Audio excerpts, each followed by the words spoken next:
Bonjour, bienvenue au message lumière de la famille Myriam.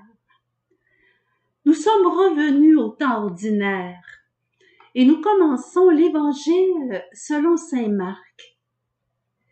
Jésus est au début de son ministère. Il confirme sa parole par des signes, des actes de puissance qu'il accomplit le jour du sabbat à Capharnaüm. Le sabbat, c'est le jour consacré à la vie, au salut. Jésus qui guérit et relève les malades le jour du sabbat est parfaitement fidèle à la loi en manifestant la tendresse de Dieu pour l'homme.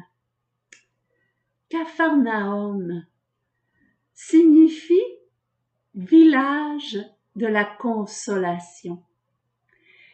Jésus annonce la bonne nouvelle d'un Dieu consolateur qui console en libérant les possédés, en guérissant les malades, en purifiant les lépreux, en relevant les infirmes. Dans le Christ se réalise une création nouvelle. L'homme et la femme sont recréés, bénis et sanctifiés en lui. Jésus vient consoler l'humanité en la remettant en communion avec Dieu. Hier, l'Évangile racontait le premier signe accompli par Jésus à Capharnaüm. Il a libéré un possédé dans la synagogue. La synagogue est un lieu pour servir Dieu par l'écoute de la parole et la prière.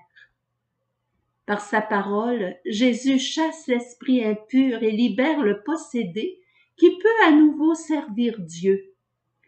Il redevient le gardien du jardin, le gardien de l'intimité avec Dieu par l'écoute de la parole et la prière. Le deuxième signe accompli par Jésus à Capharnaüm est celui de la guérison de la belle-mère de Jésus.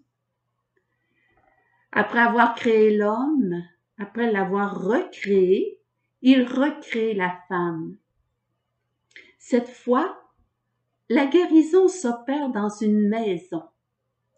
Alors que la synagogue est un lieu pour écouter la parole et pour prier, la maison, elle, est le lieu pour incarner la parole dans le concret de la vie. La première lettre de la Bible est Beth. En hébreu, ça veut dire maison. La création est représentée comme la construction d'une maison par Dieu, un lieu de vie pour l'être humain. D'ailleurs, les trois premières choses créées par Dieu sont trois éléments nécessaires à la vie: la lumière, l'eau et la nourriture. Dans la maison de Dieu, l'homme est le gardien du jardin, du bonheur, de la communion par son écoute de la parole, c'est-à-dire au fond par son obéissance à la parole de Dieu. Ainsi, il protège la vie. Jésus dit, « Celui qui écoute ma parole aura la vie éternelle. » Dans la maison de Dieu, la femme est l'aide de l'homme pour qu'il puisse accomplir sa mission. Elle est créée à partir de la côte d'Adam et non de la poussière comme lui. Du côté cœur, parce que la femme est née d'un désir amoureux d'Adam, il désire un vis-à-vis.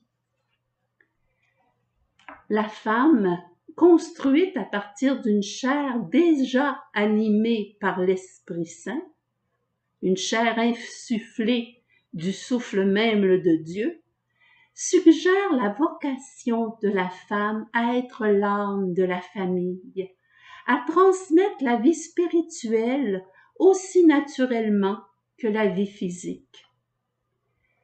La famille vient du lien d'amour et de communion entre l'homme et la femme, duquel jaillit une vie nouvelle.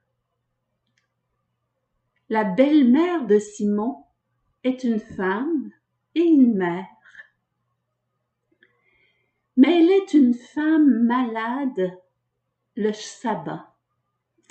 Or, c'est la femme, chez les Juifs, qui allume les lumières du sabbat et dit la bénédiction sur la lumière. Paix, joie et lumière demeurent dans notre maison. Depuis le péché d'Adam, depuis le péché d'Ève, la création est dans l'obscurité. Avec la nouvelle Ève, Marie, qui représente aussi l'Église, la lumière jaillit à nouveau. Par sa présence, Jésus éclaire la maison de lumière, lui qui est la lumière du monde. La mission de la femme est de garder la lumière allumée dans la maison et d'attirer la bénédiction de Dieu. Comment? Marie nous le dit, faites tout ce qu'il vous dira, en obéissant à la parole de Dieu, en observant ses commandements d'amour. Ève n'a pas fait ce que Dieu avait dit. Elle a donné la mort. Depuis, il y a l'obscurité dans la maison, dans la création, dans les relations. La femme garde la lumière allumée dans la maison par l'accueil, par son ouverture à l'amour de Dieu en premier et par son amour des autres. En effet, féminin veut dire ce qui est en creux, un réceptacle. La femme, la vocation de la femme est dès le début une vocation de mère, réceptacle de la vie, et aussi d'épouse, accueillir et recevoir l'époux. Son rôle est un rôle d'accueil. Dans cet accueil est sa fécondité. L'homme fait mémoire de ce que Dieu a dit et fait. Il fait mémoire de l'amour de Dieu. La femme conserve dans son cœur ce que Dieu a dit et fait pour donner vie à la parole en l'incarnant dans la vie.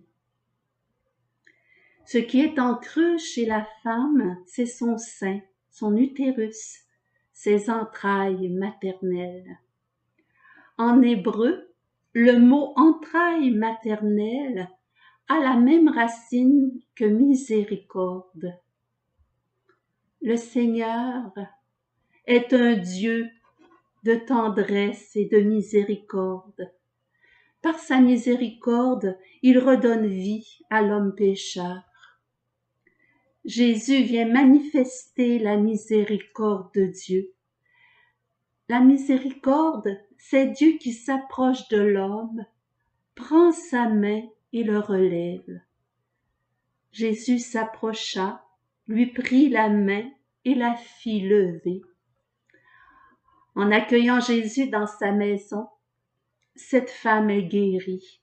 Elle est enfantée par l'amour et la miséricorde de Jésus à une vie nouvelle, qui la rend à sa vocation première, à sa dignité de servante du Seigneur, en vivant son commandement de l'amour. Seigneur, ouvre mon cœur à ton amour pour que je puisse aimer comme toi. Au revoir et à la prochaine. Jésus.